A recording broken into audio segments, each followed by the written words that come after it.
Have any of you ever tried to balance something on your head? Yes. I have, and I'm not very good at it. In practice. You have to walk very slowly so it doesn't fall off your head.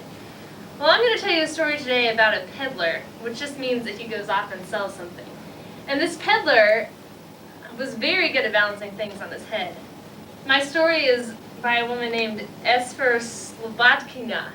Let's see if we can say that. Okay, repeat after me. Esfer. Esfer. Slobodkina. Slovatkina. Right. And my story is called Caps for Sale. Once there was a peddler who sold caps. But unlike other peddlers, he wore his caps on his head. So first he had on his checkered cap. And then he had on some gray caps, and then some brown caps, and then some blue caps, and at the very top of the stack were the red caps. And he would walk up and down the streets very slowly so the caps wouldn't fall off his head. And he would yell, caps for sale, 50 cents a cap. But one day, nobody wanted to buy any caps, not even the red caps. So he became very hungry, but he didn't have any money for lunch. So he decided to just take a walk out into the country. So slowly he walked out of town. He walked for a while, and finally he saw this tree, and it looked like a nice place to take a little rest for a while.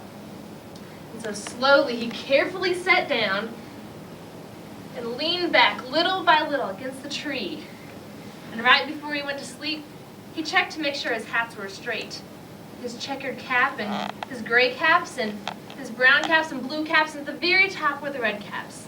They were all there. So he went to sleep. He slept for a long time. And when he woke up, he felt relaxed and refreshed since he had rested such a long time. Before he got up, he checked to see if his caps were all there, but all he felt was his checkered cap. He wondered where they were. He looked to the right of him, no caps. He looked to the left of him, no caps. He looked behind him, no caps. He looked back behind the tree, there were no caps. Finally, he looked up in the tree. What do you think he saw? On every branch sat a monkey. And on every monkey, there was either a brown cap or a blue cap or a red cap or a gray cap. The peddler looked up at the monkeys. And the monkeys looked down at the peddler. And he didn't know what to do. And finally he spoke to them. You monkeys, you, he said, shaking his finger. You give me back my caps. Now the monkeys were trying to be funny. And so they would just shake their fingers back at him and said, tss, tss. Now this made the peddler kind of angry. So this time he shook both of his fists and said, you monkeys, you give me back my caps. But the monkeys, of course, shook both their fists back and said, tss, tss, tss. Now the peddler was really kind of angry. And this time he stamped his foot and said, you monkeys, you give me back my caps. But the monkeys just stamped their foot and said, tss, tss, tss. Now the peddler was really, really angry. And this time he jumped up and down and said, you monkeys, you give me back my caps. But the monkeys just jumped up and down and said, tss, tss, tss. Now the peddler was so mad that he took off his own hat and threw it on the ground.